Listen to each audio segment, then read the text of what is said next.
Aujourd'hui, ces capteurs et analyseurs de la qualité de l'air retrouvent presque une activité d'avant-confinement.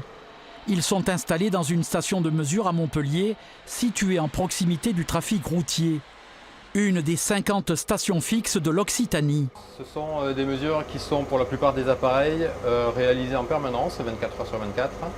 On fait des moyennes quart horaire et ensuite les tubes de prélèvement sont envoyés à un laboratoire qui fait l'analyse. Pendant la période du confinement dans la région, les sources habituelles de pollution atmosphérique ont nettement diminué, selon les données relevées par l'association. Il y a 3 polluants en jeu sur la région. Le dioxyde d'azote, qui est principalement émis par le trafic routier. L'ozone, qui est un polluant secondaire issu de la transformation de polluants émis par les activités humaines sous l'effet du soleil. Le 3e polluant en jeu, ce sont les particules issues par des activités humaines, transport, agriculture, chauffage, mais aussi qui peuvent provenir de sources naturelles.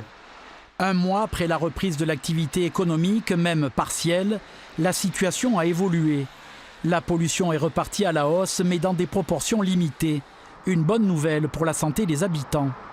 La qualité de l'air ne s'est pas vite dégradée. Nous étions sur des concentrations, notamment en oxyde d'azote, extrêmement basses. Les oxydes d'azote provenant essentiellement du trafic routier. Et l'on a vu une augmentation de l'ordre de 60% de ces concentrations en oxyde d'azote. Mais nous restons 30% inférieurs aux concentrations qu'on pouvait observer les années précédentes.